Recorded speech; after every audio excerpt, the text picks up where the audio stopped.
माहिती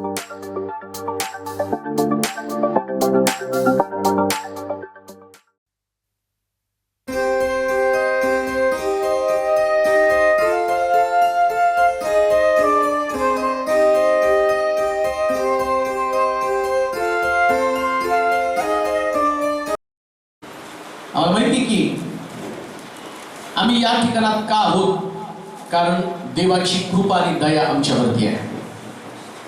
जर आमच्या जीवनाचा मी विचार केला तर कदाचित त्याच्या दयेला आम्ही पात्र असू शकत नाही. आणि लक्षात ठेवा, आम्ही चांगले आहोत म्हणून परमेश्वर कृपा करतो असं नाही, तर मुळामध्ये तो चांगला आहे म्हणून आमच्यावर कृपा करतो. आणि आम्ही दिवसेंदिवस त्याच्या चांगुलपणामध्ये वाढणं गरजेचं आहे. एक गोष्ट निश्चित आहे, जोपर्यंत आम्ही त्याच्याबरोबर चालत नाही तोपर्यंत आमच्या जीवनामध्ये खरं सुख आम्हाला मिळू शकत नाही. तुमच्या जवळ जे सुख आहे ते सुख काही काळानं बदलतं किंवा त्या सुखाचा अनुभव काही काळानं बदलतो. आणि ज्यावेळेस आम्ही स्वतःचं परीक्षण करतो, आम्ही चिंतन करतो, आमच्या जीवनाकडे आम्ही पाहतो, त्यास मला कळतं की जे माझ्याकडे आहे तो आनंद आता मी गमावून बसलेला आहे. सुखाची व्याप्ती, सुखाची व्याख्या कालपरत्वे बदलत जाते. काही काळानंतर जे सुख तुम्हाला वाटलं ते सुख आहे, ते काही काळानं वाटतं की ते सुख नाहीये. आणि ज्यावेळेस आम्ही देवाच्या मार्गामध्ये चालतो आणि जुन्या जीवनामध्ये किंवा जुन्या गोष्टीकडे अवलोकन करतो आणि अवलोकन केल्यावर कधी कधी असं वाटतं की ते दिवस किती सुंदर होते, किती चांगले दिवस होते. वि. स. खांडेकर बालपणाविषयी सांगतात की ते बालपणीचे दिवस किती सुंदर होते.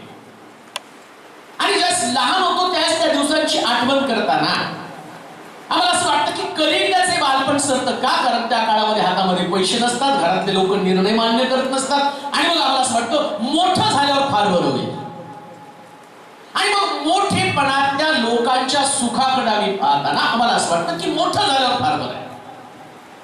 पण ज्यावेळेस मनुष्य अशा एका पातळीला येतो आणि तो बिछाण्यावरती पडलेला असतो आणि आपोआप तो भूतकाळामध्ये डोकवताना खांडेकर त्या ठिकाणी सांगते बालपणासारखं सुख नाही, आणि मग ते सुख पुन्हा तुम्हाला अनुभवायला येत नाही.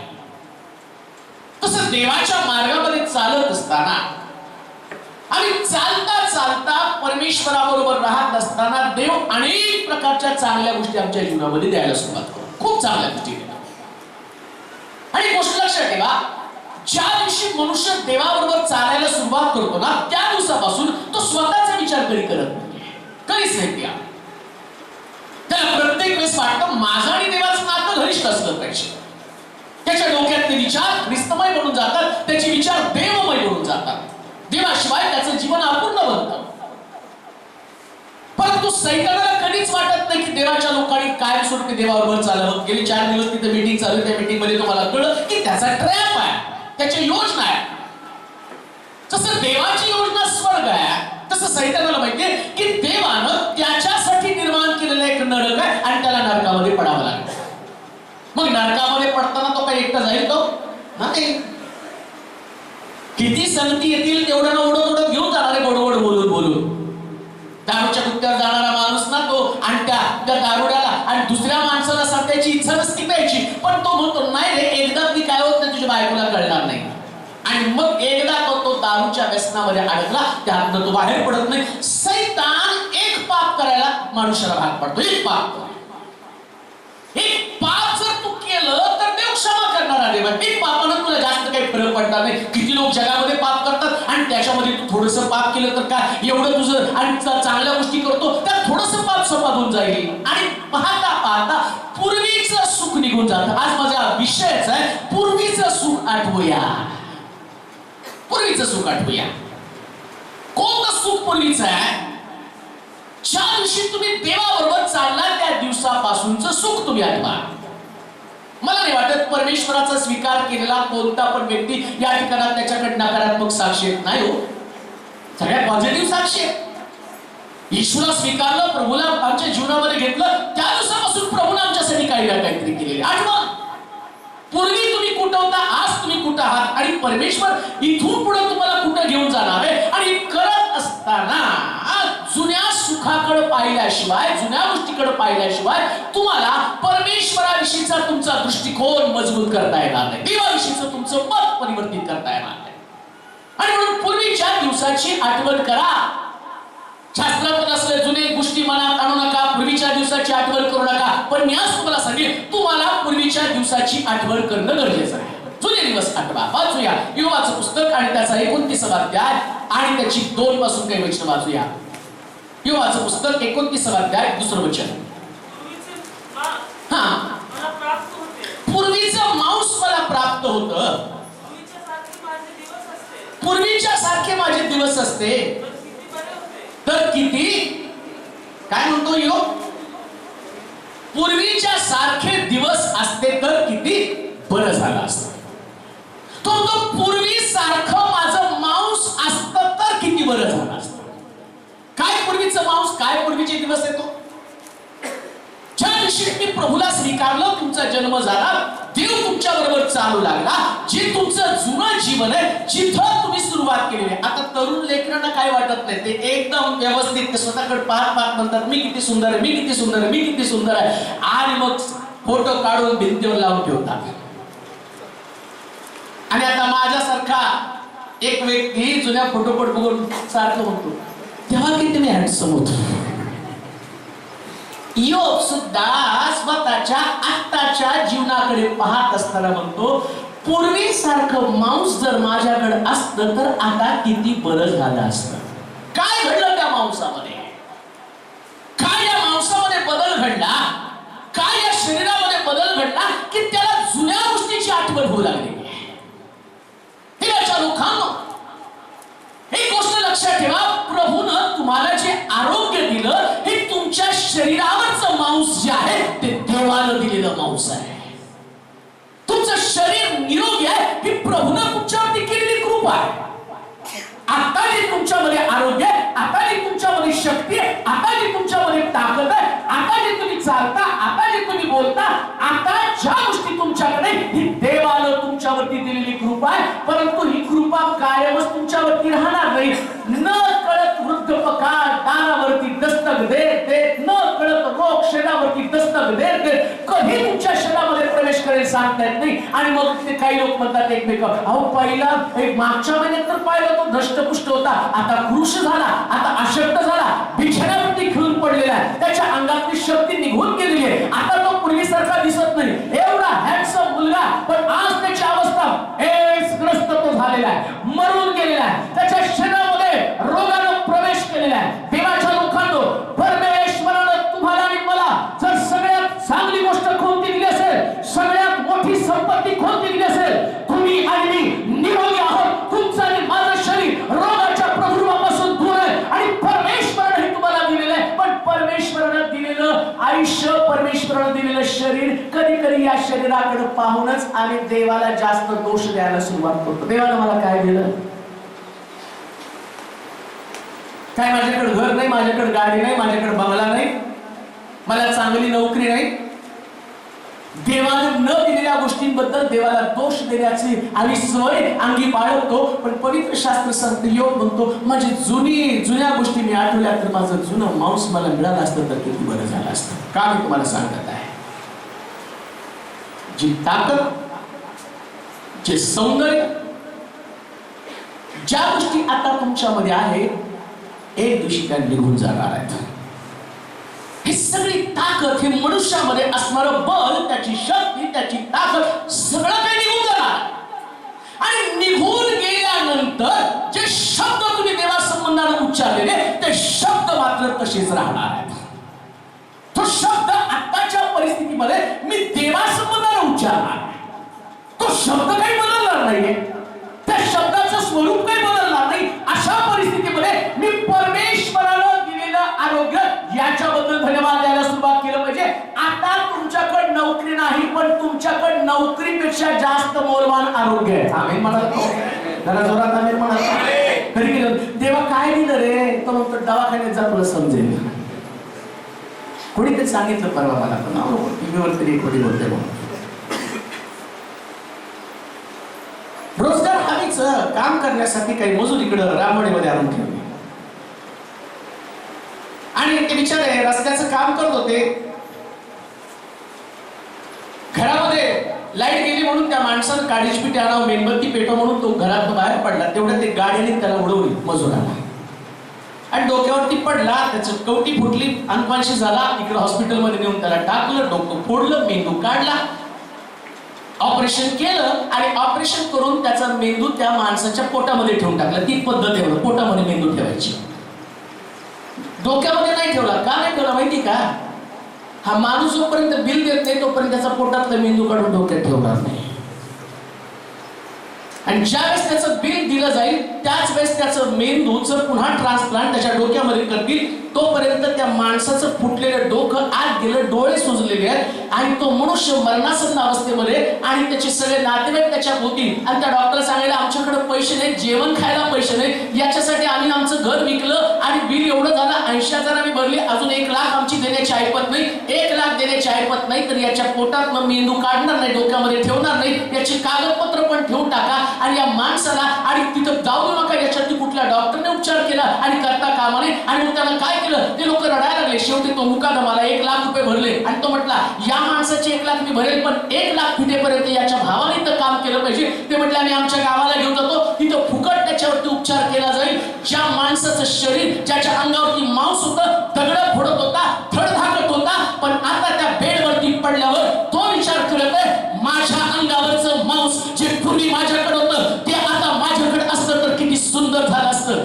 मनुष्याला एकदा गेलेल्या गोष्टी परत कधी मिळत नाही, म्हणून जे आता तुमच्याकडे आहे याच्याबद्दल देवाची स्तुती करा. तुमचं डोकं शाबूत आहे, तुमचं कवटी शाबूत आहे, तुमच्या डोक्यातला मेंदू कार्यरत होत आहे, तुमच्या शरीरावरती ना सलाईनच्या आणि बाटल्या ना तुम्हाला कुठल्या इंजेक्शनची गरज आहे. परमेश्वराने तुमच्यावरती कृपा केली. काय त्या दिवसाची आठवण करून तुम्ही म्हणत नाही का प्रभू तुला गौरव असो, प्रभू तुला धन्यवाद असो, कारण माझं शरीर तू मर्त्य ठेवलं नाही, माझ्या शरीरामध्ये कुठल्या प्रकारचे आजार ठेवले नाही. परमेश्वरा तुझा गौरव करतो. जुन्या दिवसाची आठवण करा. अजून एक गोष्ट सांगितली. आई वडिलांनी त्या मुलाला 1 लाख रुपये घेऊन गाडी घेऊन इतका किती एन्जॉय केला सगळं. 1 लाखाची गाडी, प्रेम त्याच्या आई वडिलांचं त्या मुलावर. 1 लाखाची गाडी घेतली, मस्त रस्त्यानं इकडं तिकडं फिरवत निघाला. गाड्याने त्याला उडवलं, जमिनीवरती पडला, बेशुद्ध झाला. इकडे येऊन ऍडमिट केलं. 9 लाख रुपये बिल झालं. 8 लाख रुपये कसे कसे घरदार विकून त्याला आणून दिले. 1 लाख रुपये नव्हते. चुलत्या मालकांना सांगितलं त्याला वाचवायचं, विकून टाका. ते म्हटले तुझा मुलगा, त्याच्यासाठी आम्ही कशाला भिकारी व्हायचं, असेल तर वाचव, नाहीतर आमची ताकद नाही. 8 लाख रुपये भरल्यावरती डॉक्टर म्हणतो 1 लाख दिल्याशिवाय याला देणार नाही ताब्यामध्ये. ते म्हटले आमच्याकडे काही नाही. काही नाही, ज्या गाडीचा अपघात झाला ती गाडी 1 लाखाची आहे आणि ती गाडी तिला काय झालं नाही, 1 लाख रुपये जमा करा मग हा पेशंट सोडतो. लक्षात ठेवा, शरीर जोपर्यंत धडधाकट आहे तोपर्यंत त्याला किंमत आहे. एक दिवशी या शरीरातली ताकद निघून जाईल आणि त्यानंतर या शरीराचा मालिक कोणी नाही. म्हणून योग परमेश्वराकडे पाहून, आपल्या शरीराकडे पाहून म्हणत आहे माझं जुनं मांस माझ्याकडे आलं असतं तर किती बरं झालं असतं. मी हे का तुम्हाला सांगत आहे, आता जे शरीर आहे त्याला तुम्ही सांभाळा. कसं सांभाळायचं, या शरीराला सांभाळण्याचा मार्ग म्हणजे फक्त परमेश्वराचं मंदिर, देवाचं साहित्य. कोणी प्रेम करू शकत नाही. तुमचे नातेवाईक तुम्ही निरोगी आहात म्हणून तुमच्यावरती प्रेम करतात. तुमचे प्रिय लोक तुम्ही जिवंत आहात म्हणून तुमच्या गळ्यात गळा घालतील. तुमचे प्रिय लोक तुम्ही चांगले आहात, तुमच्याकडे सर्व काही आहे म्हणून तोपर्यंत तुमची विचारपूस करायला येतील. पण ज्या दिवशी तुम्ही विचारावरती पडाल, तुमचे प्रिय लोक त्यांना खर्च करावा लागेल म्हणून तुम्हाला भेटायला सुद्धा येणार नाही, तुम्हाला पाहायला सुद्धा येणार नाही. ते तुमचा तिटकारा करतील, ते तुमच्याकडे डुंकून सुद्धा बघणार नाही. मग चांगलं शरीर असताना परमेश्वराच्या घरामध्ये राहून त्याची स्तुती करणं, त्याची आराधना करणं, त्याला शरण जाणं याच्यासारखी सुंदर गोष्ट कोणती आहे. आणि योग त्याच गोष्टीचं विश्लेषण करत असताना तो म्हणतो जुनं मांस माझ्यावरती असतं तर मला किती बरं झालं असतं. जे परमेश्वरानं तुम्हाला शरीर दिलं, जे मांस दिलं, याला सांभाळा, याचं रक्षण करा. कारण एकदा केलेल्या गोष्टी परत तुमच्याकडे कधीच येऊ शकत नाही. त्याच्यासाठी आता जे जीवन आहे, आता जे निरोगी शरीर आहे, या निरोगी शरीराला तशाच निरोगी राहू द्या. आता त्याच्या पलीकडे जाऊन मी सांगत आहे, देवाला त्याच्या लोकांना निरोगी ठेवायला आवडतं. कारण बायबल सांगतं धार्मिकाच्या तंबूजवळ कोणता व्याधी फिरकत नाही. फिरकत धार्मिक असाल तर व्याधी येणार नाही, शरीर चांगलं राहील. म्हणजे काय? धार्मिकता सोडली, सगळे रोग वाट पाहत आहेत. सगळे रोग, कॅन्सर, टीबी, HIV, खटसर, मलेरिया, इबोला, सगळे दारामध्ये वाट पाहतात, टपून बसले.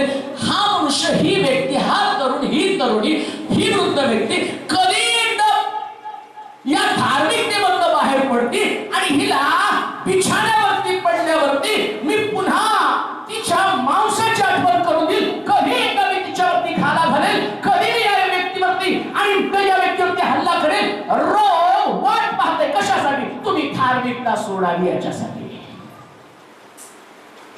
तुम्ही धार्मिक आहात, तुम्ही चर्च मध्ये आहात, देवाची उपासना करत आहात, तुम्ही पापापासून दूर आहात म्हणून एकही रोग तुमच्या शरीरामध्ये नाही. प्रेज लॉर्ड म्हणाल का हो? जरा जोरात प्रेज लॉर्ड म्हणाला. इबोला सगळीकडे असेल, पण प्रार्थना करणाऱ्या लोकांपासून तो काही किलोमीटर लांब असेल. इबोला माहितीये, एक विषाणू, जे पेपर असते त्यांना माहितीये. तो शरीरामध्ये शिरल्यावर त्याला उपचार नाही. उपचार करणारे डॉक्टर पण मरून जाते, म्हणजे हात पण कोणी लावणार नाही. एक रोगातनं सुटण्यावरती संशोधन करत असताना कुठं चिकनगुनिया, कुठं काय निघालं तो चिकन, स्वाईन फ्लू.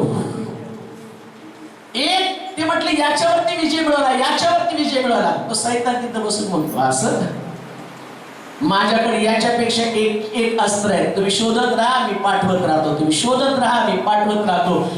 कुठंतरी चिकनगुनिया, स्वाईन फ्लू गेला म्हणेपर्यंत इबोलानं तिथं प्रवेश केला. आणि इबोलापेक्षा आता एक बाई पकडली, तरुणी, एक इंजिनियर आहे, इतकी सुंदर आहे दिसायला. आणि आपल्या लोकांनी तिला पकडलं, जेलमध्ये घातलं. आणि त्या 25 वर्षीय तरुणीने सांगितलं, माझा उद्देश, माझं ध्येय, त्या ध्येयाला तुम्ही बाधा आणली. ती म्हटली माझा उद्देश भारत देशामध्ये इबोला नावाचा व्हायरस या देशामध्ये टाकून या देशातल्या नष्ट करण्याचं फार मोठं माझं षडयंत्र होतं. आणि तिनं खास प्रकारे तो व्हायरस तयार केला होता. आणि त्या अतिरेकी स्त्रीला आपल्या गव्हर्नमेंटने पकडलं. आणि पकडल्यावर तिचा प्लॅन करायला माहित नाही. कदाचित आम्ही सुद्धा त्याच पद्धतीने म्हटलं असतो, माझ्या शरीरावरती जर ते जुनं मांस असतं तर किती बरं झालं असतं. देवाच्या लोकांनो, परमेश्वरानं दिलेलं शरीर, परमेश्वरानं दिलेली विशेष प्रकारची कृपा तुमच्यावरती असताना कोणत्याही परिस्थितीमध्ये माघार घेऊ नका. परमेश्वराच्या घरामध्ये सुरक्षित राहा. आणि पवित्र शास्त्र सांगतं की जुन्या जीवनामध्ये सगळ्यात उत्तम गोष्ट कोणती? पूर्वीचं शरीर. अशी वेळ येऊ नका की मला माझं पूर्वीचं शरीर मला मिळालं असतं तर किती बरं झालं असतं. पूर्वीच्या शरीरासारखं तुमचं शरीर टिकून राहण्यासाठी परमेश्वराच्या घरामध्ये असणं गरजेचं आहे. परमेश्वराची आराधना करणं गरजेचं आहे. देवाच्या वचनामध्ये टिकून राहणं गरजेचं आहे. पापापासून दूर राहणं गरजेचं आहे. नीतीच्या मार्गामध्ये चालणं गरजेचं आहे. जर नीतीचा मार्ग सोडला, आज सगळ्यात जास्त भयानक प्रकारचे दुर्धर आजार जगामध्ये अस्तित्वात का आले? कारण लोकांचं नीतिमत्व आता संपलेलं आहे, धार्मिकता संपलेली आहे. पापानं इतकं भयानक प्रकारचा प्रवेश मनुष्याच्या शरीरामध्ये केलेला आहे. आणि मनुष्याच्या शरीरामध्ये पाप प्रवेश करतं, तर पाप असंख्य रोगाला घेऊन त्या शरीरामध्ये प्रवेश करतं. असंच पाप प्रवेश करत नाही. चांगलं मला आठवतं, एका गावामध्ये आम्ही मीटिंगला गेलो. फार प्रभावी काम करणारा देवाचा सेवक, भरपूर लोक प्रार्थनेसाठी जमायचे. परंतु एक दिवशी तो सुसाईड करून मेला. आणि त्याचं कारण काय? त्याला HIV झाला होता. आणि तो सेवक म्हटला की मी आता लोकांसमोर जर मेलो तर HIV मेलो तर लोक माझी निर्वसना करतील आणि तशा प्रकारचं जीवन मला नको आहे, म्हणून त्यानं सुसाईड करून तो मेला, आत्महत्या त्यानं केली. माझं शरीर, माझं मांस, जुनं मांस जर माझ्याकडं असतं तर किती बरं झालं असतं. शरीरामध्ये रोगानं प्रवेश करू नये, निरोगी जीवन असण्यासाठी देवाचं दोष काढण्याच्या ऐवजी माझ्यामधले दोष मी काढले पाहिजे. मला माहिती कधी कधी आम्ही देवाचे दोष काढायला, निरोगी शरीर असलं की पहिलं काम आमचं देवाला दोष देणं. काय प्रभूने मला दिलं, एवढी प्रार्थना केली मला काय दिलं नाही, मी एवढं आणि उपवास केले मला काय केलं नाही, मी चर्च मध्ये गेलो देवानं मला काय दिलं नाही. अहो देवानं तुम्हाला जे दिलंय ना, तुमची लेकरं 8 लाख रुपये देऊन हॉस्पिटलमध्ये नाहीत. तुमचा मेंदू काढून पोटामध्ये ठेवलेला नाही, तुमचा मेंदू तिथंच डोक्यामध्ये प्रभूनं सुरक्षित ठेवलेला आहे. का? कारण प्रभूनं तुम्हाला आरोग्य दिलेले. दुसरी गोष्ट वाचूया त्याच्यामध्येच, पूर्वीचं मांस मला प्राप्त होतं, पूर्वीसारखे माझे दिवस असते, किती बरं होतं त्या दिवसात. पूर्वीच्या दिवसात काय होतं? पूर्वीच्या दिवसात पूर्वीच्या दिवसाची आठवण करता करता तो बिछाणावरती पडला, त्याचं शरीर सगळ्या फोडानं भरलं आणि पडल्या पडल्या तो विचार करायला, अरे पूर्वी देव माझं रक्षण करत होता, मग आता तुमचं रक्षण कोण करत आहे? लक्षात ठेवा. म्हणून मी म्हटलं, ज्या दिवशी माझं ताण होतं, ज्या दिवशी माझा बाप्तिस्मा होतो ना, त्याच दिवशी येशूचं रक्त माझ्या शरीराभोवती काम करायला सुरुवात करतो आणि देव मला रक्षण करायला सुरुवात करतो. देव माझं रक्षण करायला सुरुवात करतो. त्या सकाळी सरी आल्या म्हटलं, पास्टर मी आज जगात नसतो. आणि ते दार उघडता उघडता परत मागे, काय म्हटलंस? मी आज जगात नसतो. म्हटलं नेमकं काय झालं? म्हटलं काल माझ्या मित्रांबरोबर त्या शिवाजीनगरला भाड्याच्या तिकडे मी गेलो आणि एका बाजूला गाड्या आहेत, त्याच गाड्या बाजूने मी बघत राहिलो आणि म्हटलं एका बाजूने येतात आता रस्ता क्रॉस करायचा आणि गाडी अशी पुढे नेणार, तेवढ्यात एक नवीन डंपर इतक्या वेगात आला, मला काही सुचण्याच्या अगोदर त्याची दोन्ही चाकं माझ्या हाताला घासून गेली आणि काही वेळ मला सुचलंच नाही काय घडलं. कदाचित एक धक्का लागला असता, तो जमिनीवर पडला असता, त्याचं चाक त्याच्या डोक्यावरून गेलं असतं आणि त्याचाही मेंदू त्याच्या डोक्यामध्ये नसता. पण पवित्र शास्त्र सांगतं, पूर्वीच्या दिवशी तू माझं संरक्षण करत होता. पूर्वीच्या दिवसामध्ये योग म्हणत आहे, तू माझं संरक्षण करत होता. धार्मिकतेमुळे तुमचं संरक्षण आहे. तुमच्याकडे पैसा आहे म्हणून तुमचं संरक्षण होत नाही, तुमच्याकडे बुद्धी आहे म्हणून तुमचं संरक्षण होत नाही.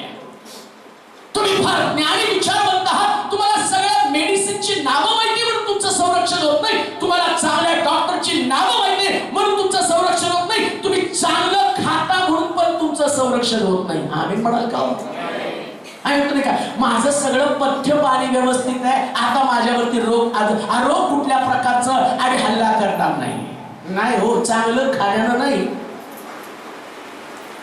तुम्ही खूप काही भाजी भाकर खाल्ली असेल आणि भाकर आणि चटणी खाल्ली असेल, पण तुम्हाला संरक्षण फक्त देवानं दिलेलं आहे.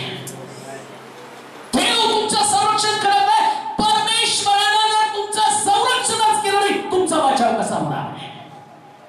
जर त्याच्या रक्ताचं कवच तुमच्या भोवती नसेल तर तुमचा बचाव कोण करणार? मग योग म्हणत आहे, पूर्वी तू माझं कसं संरक्षण करत होता. मग संरक्षण कसं करत होता? वाचा ते वचन, कसं संरक्षण करत होता? त्या दिवसात माझं रक्षण करीत असे, माझ्या शिरावर प्रकाशच असे. तो म्हणतो की त्या दिवसात तुम्हाला रक्षण कसं करीत असे? काय तू नाही का त्या दिवसात रक्षण करतो का? म्हणजे या दिवसामध्ये रक्षण करतो का? एक मुलगा असतो, तो आपल्या बापाच्या घरामध्ये असतो, तो बाप त्याला सांगतो की याच्यावरती आता कोणी आक्षेप घ्यायचा नाही, याच्यावर कोणी हल्ला करायचा नाही. का? कारण तो बाप त्याच्यावरती पाखर घालतो. त्याचं बाप मागं ते क्राईम पेट्रोल मध्ये दाखल होतं.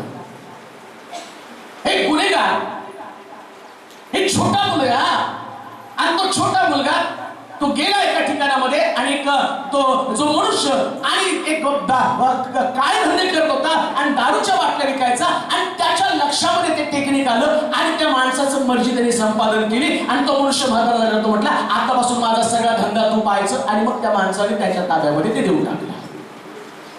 आता बालपणापासून ते बघायला लागला ते गुन्हेगारी कसे, पोलिसांना हप्ते द्यायचे कसे आणि पोलिसांना चुकून यायचं, हे सगळ्या गोष्टी त्याला आत्मसात केल्या. आता तो मनुष्य 40, 45, 50 वर्षाचा झाला आणि 50 वर्षाचा झाल्यावर त्याच्या लक्षामध्ये आलं आता या जिथं मी काम करतोय तिथला मला डॉन व्हायचं. आणि त्यानं काय केलं, त्याच्या वाटेत येणाऱ्या प्रत्येक व्यक्तीला त्यानं खतम करायला सुरुवात केली, गोळ्या घालायला सुरुवात, मारून टाकलं. त्या कोणाला सोडत नव्हता, माझ्या समोर कोणी उभं राहायचं नाही आणि मी कुणाला टीका करू शकणार नाही. आणि त्याच्या मुलाला ते कळलं की माझा बाप हिंसक झालेला आहे आणि त्या बापामुळे काय झालं की आता माझ्यावरती फार संकट यायला लागली. आणि तो त्याच्या बापाला म्हटला हा मार्ग का सोडून देत नाही, हा मार्ग सोडून टाका. आणि मग त्याला मोठा प्रश्न पडला. तो म्हटला नाही हा मार्ग सोडला तर तुम्ही उपाशी राहा. शेवटी त्या मुलाला आपली बायको घेतली आणि दुसरीकडे गेला आणि बापाच्या घरात तो दुसरीकडे गेला.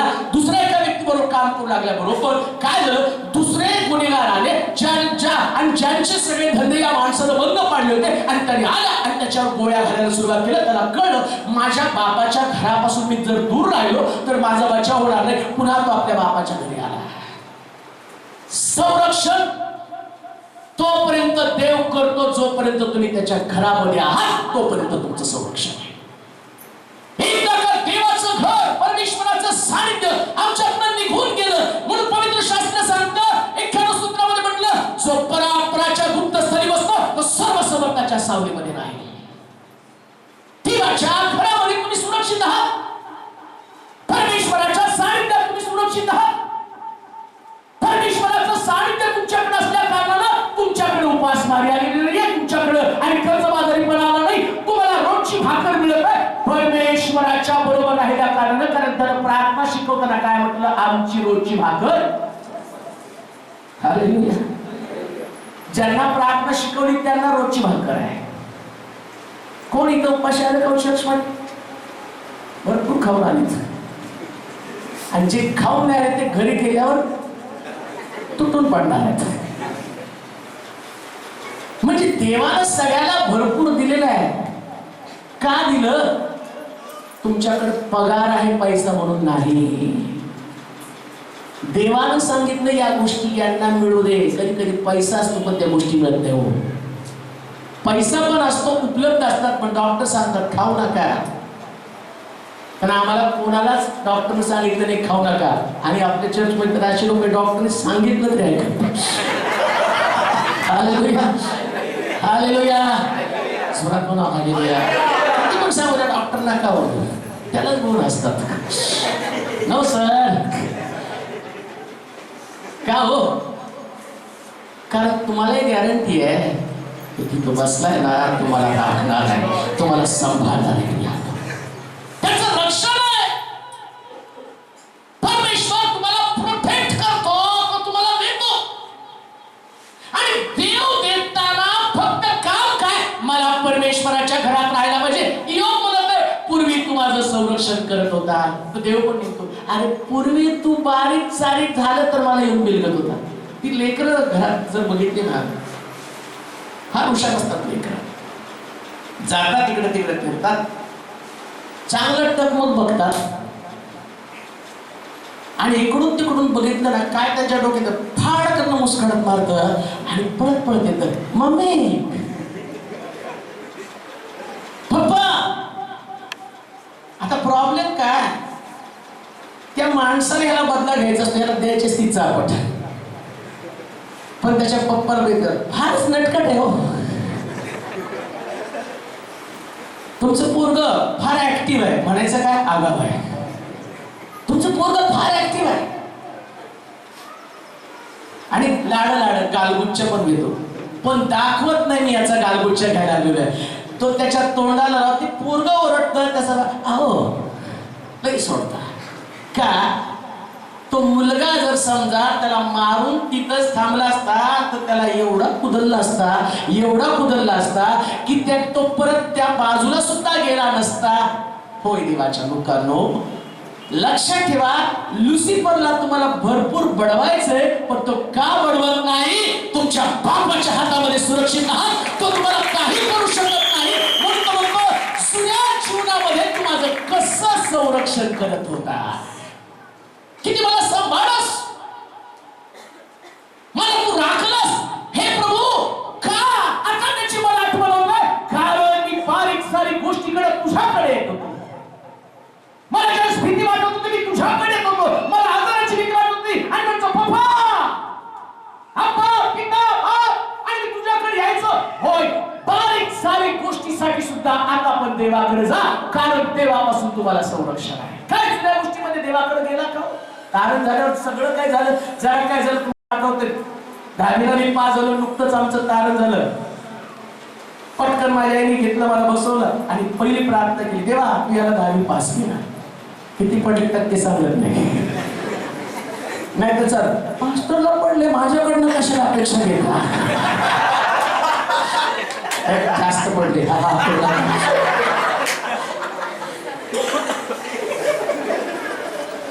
ते घेतलं, तिने प्रार्थना करायला सुरुवात केली माझ्या आईने आणि म्हटली, प्रभू याचं भविष्य आता तू घडव. कधी कधी बुद्धीवरती अवलंबून राहणारे लोक ते सतत विचार करतात, आता मला देवाची गरज नाही, देव हळूहळू सोडायला सुरुवात करतो. हे तुला माझ्या संरक्षणाची गरज? तुझ्या बुद्धीवरती, तुझ्या ज्ञानावरती तो अवलंबून आहे? तुला वाटतं तुझी बुद्धी तुला फार मोठं काहीतरी करणार आहे? एक दिवस सगळं काही मिळतं आणि बिल्डिंगच्या सगळ्यात मोठ्या टोकावरती जाऊन त्याला असं वाटतं जगणं इतकं सोपं नाही आणि मग त्याला तिथून उडी घ्यावी लागते, मरावं लागतं, आत्महत्या करावी लागते. का? कारण त्यानं स्वतः संरक्षणाचे मार्ग शोधलेले. परंतु धन्य ते लोक जगामध्ये संरक्षणाचे मार्ग शोधत नाही, त्यांना हे मार्ग ठाऊक आहे, परमेश्वराच्या सानिध्यामध्ये मला संरक्षण आहे, देवाच्या मार्गामध्ये मला संरक्षण आहे. देवाच्या मार्गाशिवाय सुरक्षित ठिकाण दुसरीकडे कोणतं नाही. पूर्वी तू कसं माझं संरक्षण करत होता, किती सुंदर आहे, प्रभू माझं संरक्षण करत होता, भीती वाटत नव्हती. हो, गाडी जवळून गेली तरी सुद्धा मला चांगलं आठवतं, 31 तारीख रात्रीच्या समय 31 तारखेला सुटल्यावरती त्या बॉम्बे पुणा रोडवरती आमची फॅमिली हणुकला वगैरे घेऊन आम्ही असं निघालो.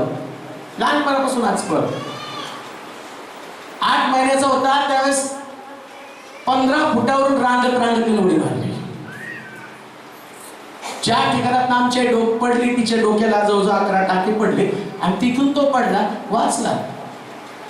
आणि रस्त्याने आम्ही चाललो आणि त्या व्हॅन मधून उतरलो, वेगात एक गाडी आली आणि आमच्या जवळून तिने गेली. मला ते दृश्य चांगलं आठवतं. आता पडणार मरणार तेव्हा देवानं सांभाळलं. अजूनही घटना मला चांगली आठवते. मी असाच एका ठिकाणी इंटरव्ह्यूला गेलो होतो, बॉम्बे पुणा रोडला, त्या खराळवाडीच्या तिथे मी थांबलेलो होतो आणि नोकरीचे विचार, भविष्याचे विचार करत असंच निघालो होतो आणि तिथे येऊन थांबलो. रस्ता क्रॉस करत असताना जोरदार वेगानं गाडी आली आणि तिनं मला उडवलं. तेवढ्या जोरदार ब्रेक तिनं मारला, तो व्यक्ती खाली उतरला, त्यानं 2 माझ्या मुस्कड्यात मारल्या. तो म्हटला, माहित नाही तुला कोण वाचवलं, पण तू आज मरणार होता. आणखी एक ठिकाणामध्ये मला चांगलं आठवतं, मी रस्त्यानं त्या हायटेच्या बाजूला चाललेलो असताना सायकल जोरानं मारत होतो आणि तेवढ्यामध्ये केएमटी वाला आला आणि माझ्या डोक्यात दुसरं तिसरं काय नव्हतं, मी सायकल मारत होतो आणि तेवढ्यात केएमटी वाला आला आणि त्यानं बरोबर माझ्या जवळ उभी गाडी केली, धडपण मला मारलं. सांगण्याचा उद्देश, बारीक सारीक गोष्टीमध्ये देव आमचं संरक्षण करतो. का? कारण देवावरती आम्ही अवलंबून राहतो. देवावरती अवलंबून राहाल तर मृत्यूचं भय तुमच्यावरती कधी येणार नाही. देवाचं संरक्षण मिळवा, अन्यथा तुमचा बचाव कोणी सुद्धा करू शकणार नाही. तुम्ही किती पण स्वतःचा बचाव करणारे विद्वान लोक असा नाही बचाव करू शकणार. जुन्या गोष्टीमध्ये देव माझं कसं संरक्षण करत होता याविषयीचा अनुभव त्यानं सांगितलेला आहे. देव तुमचं संरक्षण करणारा देव असावा. मोशे, ज्या दिवशी मोशेचा जन्म झाला आणि त्याच दिवसामध्ये त्या राजानं फारोनं फरमान काढलं, इब्री लोक वाढत आहेत, त्या इब्री लोकांना वाढू देऊ नये, तर याच्यातलं इब्री लोकांची संतती कमी होण्यासाठी त्यानं काय केलं, तो म्हटलं जेवढी मुलं जन्माला येतील ती मारून टाकायची. नीट आहे का? जुनं देव माझं कसं संरक्षण करतो, मोशेच्या बाबतीत कसा अनुभव आलाय मोशेला व्यक्तिगत.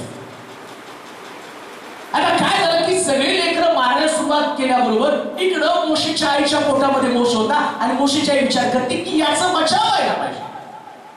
मग तिनं काय केलं, त्या सुईणीच्या अंतःकरणात देवानं काम केलं. त्या सुईणीने मुलगा झाल्यावरती राजाला सांगितलं नाही, ते म्हटले मुलगीच आहे. आणि राजानं त्या सुईणीने काय केलं, राजाने विचारलं काय झालं, ते म्हटली मुलगी. आणि 3 महिने त्या मोशेला त्यांनी लपवून ठेवलं. आता 3 महिन्यानंतर मोशेला लपवून ठेवता येणार आणि मोठा प्रॉब्लेम झाला. मग त्याच्या आईनं काय केलं, मिरियमने आईने आणि त्याच्यासाठी एक पेटारा तयार केला. त्या पेटारामध्ये मोशेला टाकलं, कांदे नाही का, आणि त्याच्यात टाकल्याबरोबर तो पेटारा चालू लागला. तो पेटारा टाकल्यावर ते म्हणतात की आता मला रक्षण करता येत नाही, देवा तूच रक्षण कर. Hallelujah, hallelujah. ती आई काय म्हणती, माझ्याच्यानं कठीण आहे, आता नाही रक्षण करता येणार. आणि देवाच्या हाती त्याला सोपवलं. नीट ऐका. आणि पवित्र शास्त्र सांगतं, ज्या राजानं फरमान काढलं की पुरुष संतान इस्रायल मधले पुरुष मारावे, आता त्याच राजाच्या घरामध्ये हा मोशे आला. आता राजाला पण माहितीये, फारोला माहितीये, कन्येला माहितीये हा इब्री आहे. पण जर देव सांभाळतो तर जगातली कोणती सत्ता त्याला मारू शकत नाही. आणि राजाचं मन देवानं बदलून टाकलं. देवानं संरक्षण करणं गरजेचं. आता मोशे मोठा झाला. मोठा झाल्याबरोबर लहानपणापासून त्याच्या आई सांग, तू मरणार होता, तुझी साक्ष आहे, तू मरणार होता, मी प्रार्थना केली तुला पेटाऱ्यात टाकलं. तू मरणार होता, मी प्रार्थना केली तुला पेटाऱ्यात टाकलं. राजवाड्यात तू आला. मोशे लहानपणापासून ते ऐकायला लागला. एक साक्ष माणसाला ना नीट जर मनावरती बिंबली नाही तर काय होतं ते ऐकूया. मोशे मोठा झाला आणि मोठा झाल्यावर त्यानं काय केलं, गेला मिस्त्री लोक त्यांच्यावरती तो मुकादम त्यांच्यावरती अत्याचार करत होता. तो गेला, त्या मुकादमाला मारलं आणि पुरून टाकलं. कुठं, वाळूमध्ये. आधी कोण मारणार होता लहानपणी, फारो है की नाही. आता मोठं झालं, फारो एक शब्द पण बोलला नाही, मोशे मी तुला मारणार आहे. तरी सुद्धा मोशे घाबरला, रानात पळून गेला. का हो, मोशेनं स्वतः प्लॅन केला नाही. या फारो पासून वाचवायचं तर फारो पासून पळून जायला पाहिजे. फारो त्याला म्हटलं नाही मी तुला मारेल, पण मोशेनं स्वतःच्या बुद्धीवरती अवलंबून राहून स्वतः एक मार्ग निवडला. आणि त्याचा परिणाम काय झाला, राजवाड्यातला मोशे कुठे गेला हो, रानात हरवलं.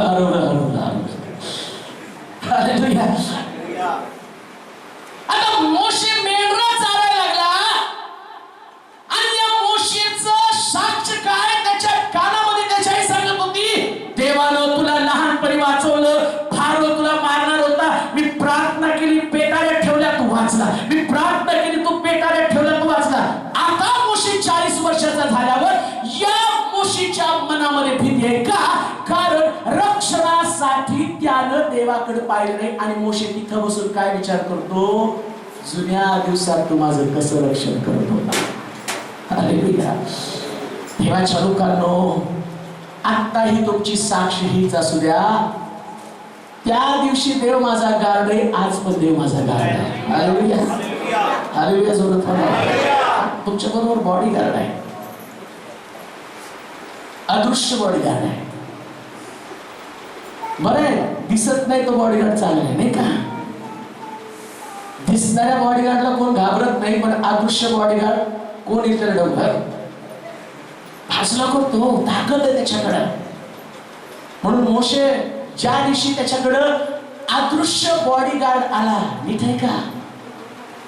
आता मोशे देवाला म्हणत, प्रभू मी जातो, पण तू माझ्या बरोबर यायला पाहिजे. तो म्हटलं मी स्वतः तुझ्या बरोबर येईन. आणि मोशे बरोबर देव आला. माझी समक्षता, माय प्रेझेंस शॅल गो विथ थी. माझी समक्षता आता तुझ्या बरोबर चालेल. आणि तो म्हटला, पुरावा दे तुझी समक्षता माझ्या बरोबर आहे.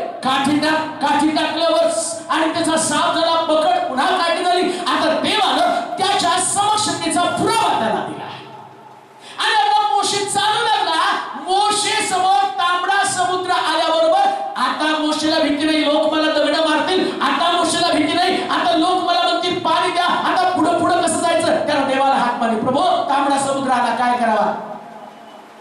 मोशेनं काठी उघडल्याबरोबर देव उतरला. सगळ्या पाण्याला भरून नुसतं असं केलं, दोन्ही बाजूला लाटा उभा राहिल्या आणि देवाची लोक त्याच्यातनं पुढे निघाली. देवाचं संरक्षण तुमच्या बरोबर असतं याची आठवण करा. देव आमच्या बरोबर राहतो. तिसरी गोष्ट वाचूया. देव माझे रक्षण करीत असे त्यासाठी. तिसरी गोष्ट, जुन्या दिवसामध्ये देवाचा प्रकाश, देवाची बॅटरी, देवाचा दीप माझ्या डोक्यावरती होता. म्हणजे काय? दीप कशासाठी लागतो? बॅटरी कशासाठी लागते? अंधारामध्ये मार्ग दाखवायला पाहिजे तर काय केलं पाहिजे? बॅटरी. आणि योग म्हणत आहे, जुन्या दिवसाची आठवण मला झाली, त्यास तू माझी बॅटरी होता, म्हणजे तू माझा मार्गदर्शक होता. म्हणजे मी देवा तुझ्यापासून मार्गदर्शन घेत होतो. मला यशस्वी व्हावं, मी निरोगी असावं, मी शांतीमध्ये असावं, मी सुरक्षित असावं, मी वचनामध्ये टिकून राहावं, मी शांतीमध्ये आनंदामध्ये टिकून राहावं, मी सगळ्या गोष्टीमध्ये टिकून राहावं, म्हणून तुझं मार्गदर्शन घेत होतो, तुझं गायडन्स मी घेत होतो. आता परिस्थिती बदलली. मी देवाचं मार्गदर्शन घेण्याच्या ऐवजी मी माझ्या डोक्याने चालतो. पूर्वी मी आत्म्यानं चालत होतो, आता मी बुद्धीनं चालायला लागलेलो आहे. एक गोष्ट लक्षात ठेवा, होणार मी यशस्वी एक पुस्तक आहे नाही का? सगळेजण घेतात. तो झाले यशस्वी, त्याने भरपूर नोटा छापल्या. सगळे लोक होणार मी यशस्वी, होणार मी यशस्वी. यशाचं गमक, यशाचं रहस्य शोधण्यासाठी बरेच लोक, त्यांना असं वाटतं सक्सेस मिळण्यासाठी मला मार्गदर्शनाची गरज आहे. आणि ते मार्गदर्शन कोण देणार? एखादं पुस्तक देईल, एखादी व्यक्ती देईल. परंतु तुम्हाला सांगू द्या, ना व्यक्ती तुम्हाला यश देणार, ना पुस्तक तुम्हाला यश देणार. कोणत्याच पुस्तक यशस्वी मी होणार या पुस्तकाच्या द्वारे एकाही व्यक्तीची साक्ष नाही की तो सक्सेसफुल झाला तो. मग आपले सगळेच मेरिट मध्ये आले असते की सगळेच बिझनेसमॅन झाले असते, सगळ्याच लोकांनी मोठमोठे उद्योग काढले असते, पण कोणीच सक्सेसफुल झालं नाही. पण आता नाही काय का, कोणी सुद्धा होणार मी यशस्वी हे पुस्तक वाचून यशस्वी झाला नाही. पण ज्यांनी हे पुस्तक वाचलं याच्यातला एकही व्यक्ती अपयशी झाला नाही. हालेलुया. मग यश मिळण्यासाठी आता योग काय म्हणत आहे? जुन्या दिवसामध्ये मी तुझं मार्गदर्शन घेत होतो आणि अंधकारामध्ये तुझा दीप मला प्रकाश देत होता. कितीही कठीण प्रसंग आला तरी, किती भयानक प्रकारचा अंधकार तुमच्या जीवनामध्ये आला तरी व्यक्तीचं मार्गदर्शन घेऊ नका. आमेन म्हणाल का? जरा जोरात आमेन. त्याच्यानंतर मी तुम्हाला सांगेन, कितीही डिप्रेशन मध्ये असला, बरेच लोक हे पुस्तक वाच, डिप्रेशन मध्ये कसं बाहेर पडायचं ते समजतं. दुसरंच निघतो त्याला तर सुसाईड कशी करावी. कितीही डिप्रेशन मध्ये असला तरी जगातलं कोणतं तत्वज्ञान तुम्हाला कधी सुद्धा त्या डिप्रेशन मधनं काढू शकणार नाही. नाही हो. यशस्वी व्हायचंय तर त्याच्यासाठी देव माझ्या संगती असणं गरजेचं आहे. काय म्हटलं वाचून त्या वचन? माझ्या शिरावर प्रकाशत असे, त्याच्या तेजानं मी अंधकारात चालत असे. माझ्या डोक्यावरती त्याचा प्रकाश होता. मला प्रॉब्लेम नाही, मी अंधकारात चाललो, माझ्या जीवनामध्ये भविष्यात अंधकार आहे असं मला वाटलं, पण मी घाबरलो नाही. म्हटलं देवा तू मार्ग दाखव. म्हणून इस्रायल लोकांना 40 वर्षाच्या प्रवासामध्ये 2 गोष्टी देवाला दिलेल्या. 2 गोष्टी, रात्री मेघस्तंभ, रात्री अग्निस्तंभ आणि दिवसा मेघस्तंभ. आणि दोन्ही पण डोक्यावरती ठेवलेले आहेत. मेघस्तंभ आणि अग्निस्तंभ ज्या दिवशी रात्र झाल्यावर अग्निस्तंभ त्यांच्या डोक्यावर असायचा आणि सगळीकडे प्रकाश. लक्षात ठेवा, कोणतंही मार्गदर्शन देवापासून तुम्हाला असू द्या, देवापासूनचं मार्गदर्शन तुम्हाला कधी फेल करणार नाही, कधी निराश करणार नाही. जर मार्गदर्शन देवाचं घ्यायचं तुम्ही बंद कराल तर तुम्हाला अपयश अपयशापासून कोणी सुद्धा वाचू शकणार नाही, कधीच यशस्वी होणार नाही. किती पण टॅलेंट तुमच्याकडे असू द्या, किती बुद्धिमत्ता, किती ज्ञान तुमच्याकडे असू द्या, किती व्यवहार चातुर्य तुमच्याकडे असू द्या, किती चाणाक्षपणा तुमच्याकडे असू द्या, पण लक्ष ठेवा, जर देवाचं मार्गदर्शन तुमच्याकडे नसेल तर त्याच्यावरती तुम्ही अवलंबून राहायला शिकला नाही. तुम्ही तुमच्याच बुद्धीनं चालला, तुमची बुद्धी एक दिवशी तुम्हाला त्या खाईमध्ये घेऊन जाणार आहे. म्हणून दावीद सतत देवाचं मार्गदर्शन घेऊन चालणारा व्यक्ती होता. शलोमोन देवाचं मार्गदर्शन घेऊन चालणारा व्यक्ती होता. पण ज्या दिवशी शलोमोनानं मार्गदर्शन बदललं, त्या दिवसापासून शलोमोनाच्या जीवनामध्ये असंख्य प्रकारच्या घटना घडल्या आणि तो खाली खाली गेला. आध्यात्मिक जीवनामध्ये टिकून राहण्यासाठी देवाचं मार्गदर्शन, परमेश्वर पूर्वी मला मार्गदर्शन करत होता. आता प्रश्न असा आहे, सध्या तुम्हाला मार्गदर्शन कोण करत आहे? कोणाचं तुम्ही ऐकत आहात? पवित्र आत्मा तुमच्याशी बोलतो का तुम्ही स्वतःच तुमच्याशी बोलत आहात? पवित्र आत्म्याची वाणी तुमच्या कानावरती पडते का पवित्र आत्म्याची वाणी कानावरती पडण्याचं बंद त्याने केलेलं आहे? जर उत्तम मार्गदर्शन तुमच्याकडे असायला पाहिजे तर त्याच्यासाठी देवाकडे लक्ष पुरवणं फार गरजेचं आहे. देवाचं मार्गदर्शन घ्या. चौथी गोष्ट वाचूया. त्या काळी मी भर उमेदीमध्ये होतो. देवाचा समागम कधी हो? कधी? उमेद म्हणजे उमेद पूर्ण. उमेद म्हणजे तरुणपण. मी 18-19 वर्षाचा असेल म्हणताना ना, त्यावेळेस फटकण्याचं वय आहे. तरुणपणामध्ये मनुष्याला एकमेकाचा सहवास आवडतो, मित्रांचा सहवास आवडतो, पुस्तकांचा सहवास आवडतो आणि मनोरंजनाचा सहवास आवडतो. कित्येक लोकांना तरुणपणामध्ये जी त्यांची आवड आहे, अभिरुची वेगळी आहे. कधी कधी तरुण मुलांपासून आम्हाला असं वाटतं की त्यांच्या जवळ जाऊ नये कारण त्यांच्या गोष्टी वेगळ्या आहेत आणि आम्ही तरुण म्हणून होतो. नाही, त्यांच्यामध्ये त्यांचं बोलणं आणि आपलं बोलणं याच्यामध्ये फरक आहे. आम्हाला कधी कधी तरुणांचा सहवास आवडत नाही का? कारण त्यांचे विचार, त्यांच्या सगळ्या कृती, त्यांची आकलन शक्ती आणि त्यांचं आवड निवड अभिरुची वेगळी आहे. पण काय म्हणत मी भर उमेदीमध्ये असताना देवाचा सहवास मला लाभत होता. हालेलुया. कुणाला आवडत होतं? देवाला. देवाला आवडत होतं योबा बरोबर जाऊन बसावं, गप्पा माराव्या. केव्हा? तरुणपणी. किती अद्भुत गोष्ट आहे.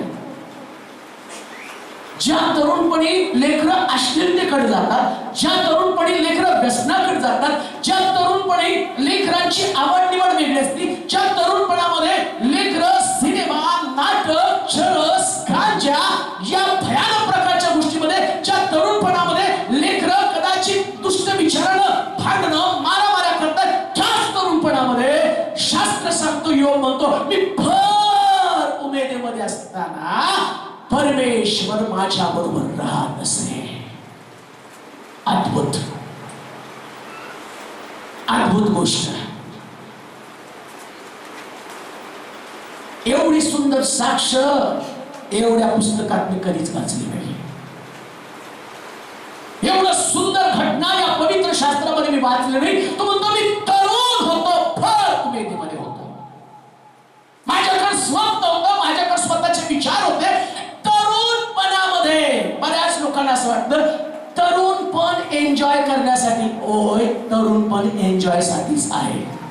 प्रेज लॉर्ड म्हणाल का जोरात? हा, एन्जॉय करण्यासाठीच आहे. उपदेशाच्या पुस्तकात काय म्हटलं? हे तरुणा,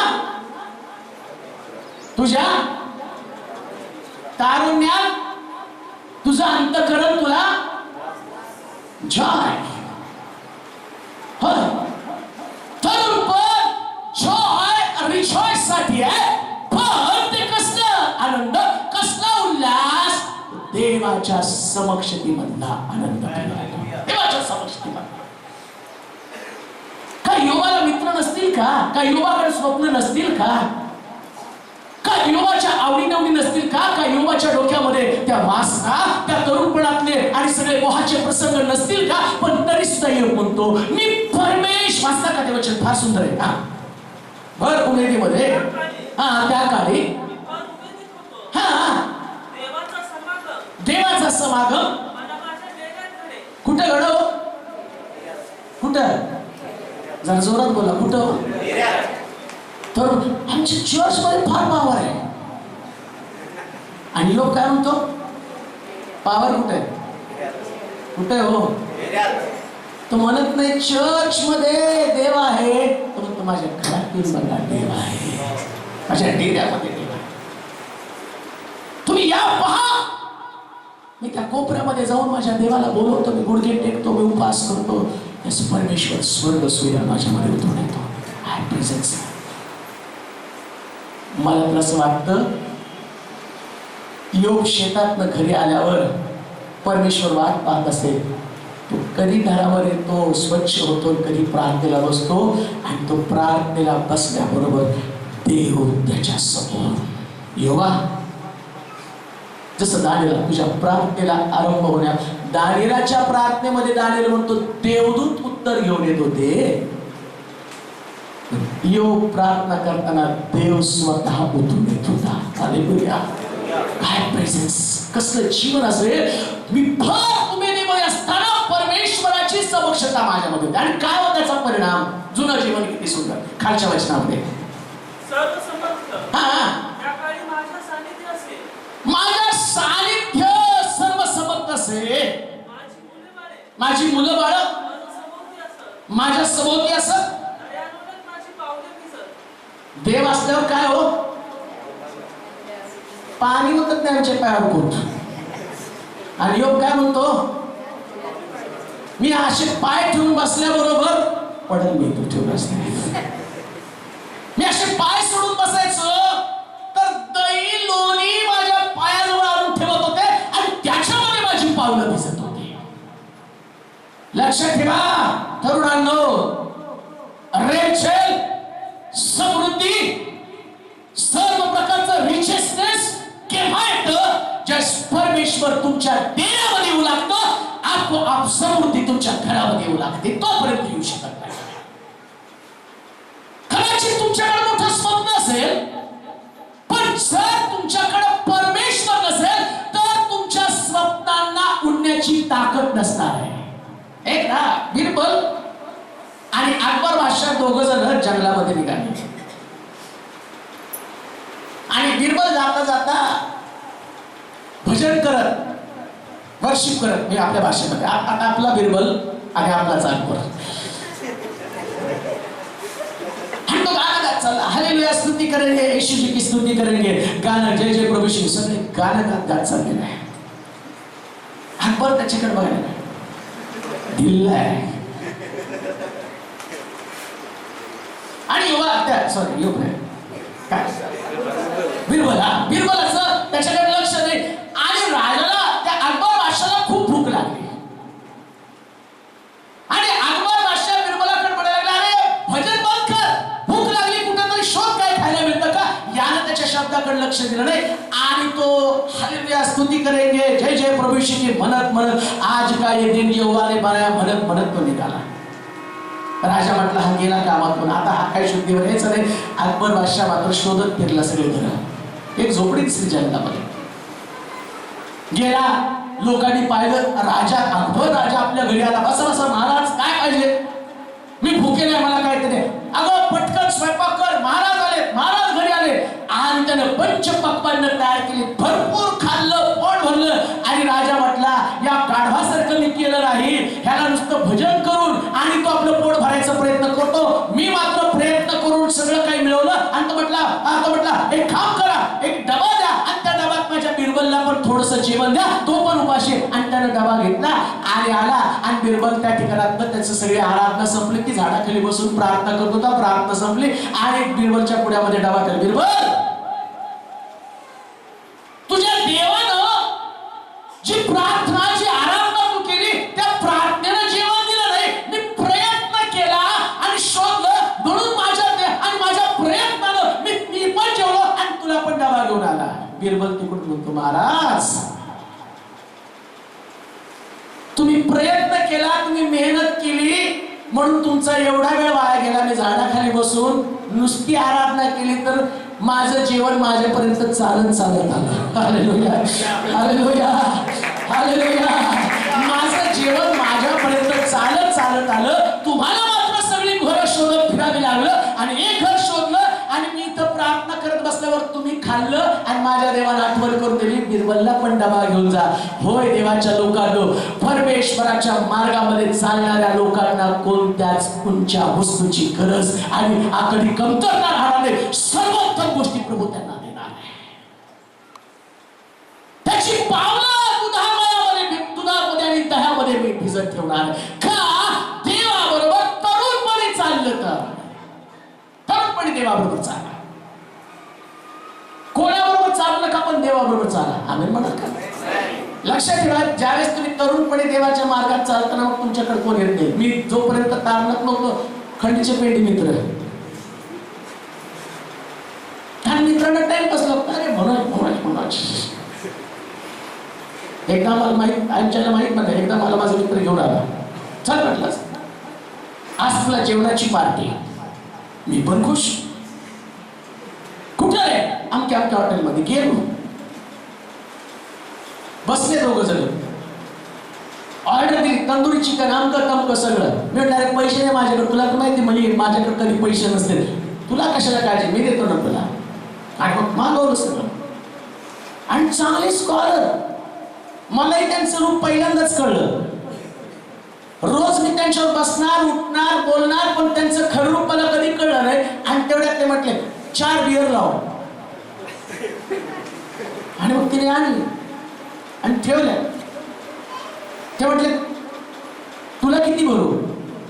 अरे वेळ आहेस का म्हटले, मला हे चालत नाही. अरे आई घरी आहे म्हटलं. आई घरी पण तू वर आहे ना. तुझे लोक घरी आहेत. स्कॉलर पुरत. मी म्हटलं नाही, या गोष्टीला कधीच हात लावणार नाही, काही पण होते. म्हटलं अरे नसतं, हे नुसतं पाणी असतं. पाणी पण असू दे, काय पण असू दे, पण ते पाप हे मला कळतं. आणि ते म्हटले असं कर, मग आता तू काय पितोस? म्हटलं बाबा मी पाणी पित, पण हे पिणार नाही. मग त्याने मला कोल्ड ड्रिंक्स. त्या दिवसापासून मी त्यांच्याकडे गेलो नाही म्हणण्यापेक्षा ते सुद्धा माझ्याकडे आले नाही. कारण त्यांना माहितीये या माणसाकडे या गोष्टी चालत नाही, याचा सहवास नको. कोणी तुमच्या बरोबर चाललं नाही तरी चालेल, पण देव तुमच्या बरोबर चालला. देवाला चाललं पाहिजे. भर उमेदीमध्ये परमेश्वर त्याची सहभागिता, त्याची समक्षता मला देत होता. आणि परमेश्वर जर तुमच्या बरोबर असेल, देव तुमच्या बरोबर असणं गरजेचं आहे. तोच माझा मित्र ज्यानं मला ती दारूची ऑफर केली, तोच मित्र एक दिवशी येताना त्याला धडक बसली आणि तो मृत्यूमध्ये अडकून पडला. मरणासन्न अवस्थेमध्ये पडला आणि मरणार होता थोड्या वेळाने. आणि तिथं तो तसल्या अवस्थेमध्ये पाहिला. मी त्याच्यासाठी गुडघे टेकून प्रार्थना केली.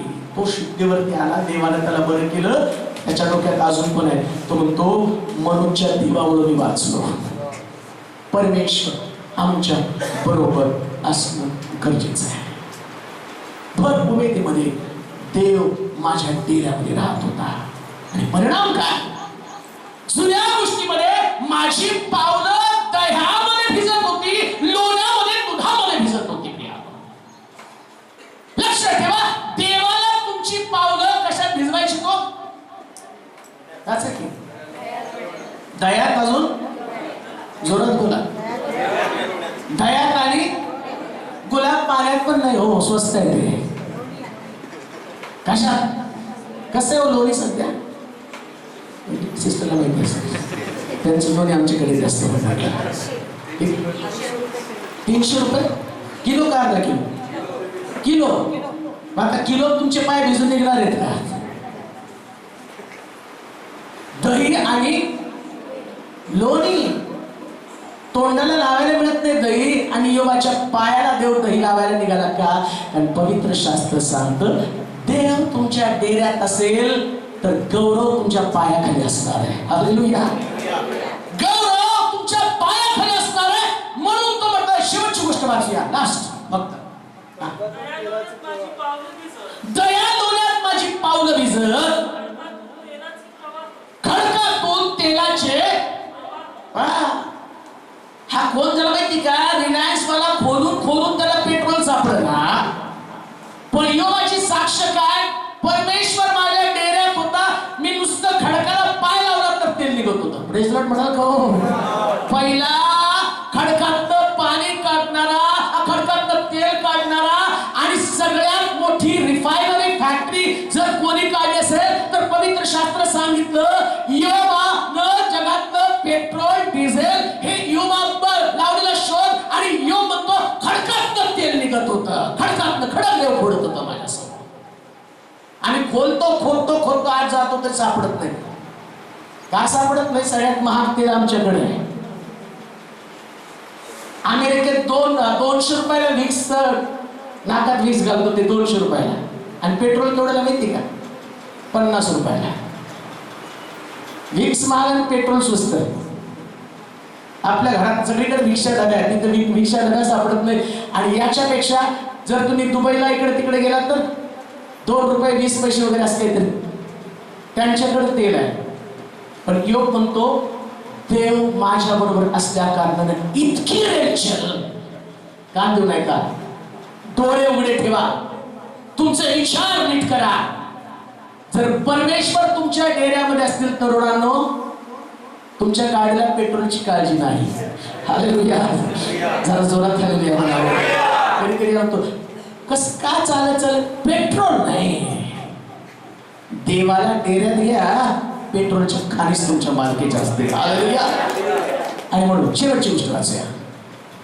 नगराच्या वेशी नजीक जाऊन, हा, नगराच्या वेशी नजीक हा चौकात माझे आसन मांडे. कुठं मांडल? आसन मांडे. चौकात आसन मांडे. तेव्हा तरुण मला हा पाहून लपत. कोण लपतो? तरुणांनी तुम्हाला पाहून लपलं पाहिजे. तिथून आल्या आल्या अरे यार तू काय काम से. शास्त्र सांगतो तो काय म्हटला? तरुण मला पाहून का हो? तुम्ही त्यांच्यासारखं बोलायला लागलो सगळे तरुण, आणि तुम्ही देवाचं बोलायला लागलो पळापळी. हे बाबा हा चर्चला येण्याविषयी सांगतो. लपू द्या तरुण, पण देव तुमच्या बरोबर असल्याचा तो पुरावा आहे. हालेलुया. हालेलुया. आणि सुरुवातीला आल्यावर तो सगळ्या पोरांना इतके त्याचे मित्र होते, भयानक मित्र होते. मला चांगलं आठवतं. जर बेस्ट युथ मिटिंगला नवीन नवीन करून आणायचा आणि आल्यावर ते देवाचं वचन ऐकायला यायचं. शेवटी त्या तरुणाला कळलं हा फोन केल्याबरोबर ते फोन उचलतच नव्हते. आणि मग ते कुठं ये नंबर मौजूद नाही आहे. कदाचित तरुण तुम्हाला पाहून पळतील ही तुमची साक्ष असू द्या. पुढे काय करतो तो? तरुण पळत होते, कोण उठत होते? रिस्पेक्ट. आजपर्यंत हा मनुष्य आल्यावर, वृद्ध आल्यावर हा वर हात होता, पण परमेश्वर याच्या डेऱ्यामध्ये असल्या कारणानं आज जगामध्ये जर तुम्ही बघितलं तर कितीतरी देवाचे संतगण आहेत, यंग आहेत, पण त्यांच्या समोर राजांना सुद्धा उभं राहावं लागतं, उठावं लागतं, उभं राहावं लागतं. का? कारण देव त्यांच्या बरोबर आहे. ते गौरव, ती महिमा, ते ग्लोरियसनेस तुमच्याकडे केव्हा येणार आहे? परमेश्वर तुमच्या डेऱ्यामध्ये असल्यावर तरुण तुम्हाला पाहून पळतील आणि वृद्ध लोक तुमच्या समोर उभे राहतील. आणखी सरदार बोलावयाचे थांबत. कोण बोलणार? म्हणजे तुम्ही आल्यावर मोदी तुम्हाला पाहिल्यावर एकदम शांत बसणार. तिलोरी पास्टर आले. हालेलुया. तुमचं नाही मला माहिती, पण मला बघितल्यावर मोदीला गप्प बसावं लागेल. हालेलुया. हालेलुया. जोरात बोला हो. तुम्हाला पाहिल्याबरोबर सरदार शांत. कधी काय नगरसेवक आले येऊ द्या हो. आम्ही त्यांच्यापेक्षा भारी आहे का? कारण आमच्याकडं असा राज आहे ज्याला लोकांनी निवडलं नाही आणि जो पडणार पण नाही, जो कायमस्वरूपी आहे, आणि त्या राजानं आम्हाला अपॉइंट करून या जगामध्ये ठेवलेलं आहे. त्याची सत्ता जाणार नाही हो. आजचे दिन म्हणून बिचारे सगळ्या डोक्यावर घेतलं आणि आता शिव्या द्यायला लागले. सगळीकडे ट्विट करून का गए जाने का गए वो दिन, एक ट्विट येते सारखं. आणि योग पण म्हणतो ते दिवस. हालेलुया. तो ते अच्छे दिवस आठवतो ज्या दिवशी एक राजा माझ्या डेऱ्यामध्ये होता. ते दिवस किती अच्छे होते. हालेलुया. काय टायटल हो त्याचं? काय पहिलंच आपल्या पूर्वीचे सुख आठव. पूर्वीचे वो दिन कितने अच्छे थे. अच्छे दिन कोणी दिले? कोणी दिले हो? मोदींनी नाही, मग परमेश्वराला दिले. आज मी सांगेन कदाचित कालचे तुमचे दिवस चांगले नसतील, पण आज परमेश्वर जर तुमच्या डेऱ्यामध्ये असेल तर तुमचा स्वतःचा अनुभव असेल ते दिवस किती चांगले होते ज्या दिवसामध्ये देव माझ्या बरोबर होता. आपले डोळे बंद करून आपल्या जागेत बनवूया. नतमस्तक करूया, मानस होऊया, नेत्र बंद करूया. परमेश्वराचं वचन आपल्याकडे आलेलं आहे, कारण आमची वेळ घेतली. तो पुन्हा आमच्याशी बोलत आहे. योग बोलतो ते दिवस किती चांगले होते. न्याय नोवेदीमध्ये असताना परमेश्वर माझ्या डेऱ्यामध्ये होता.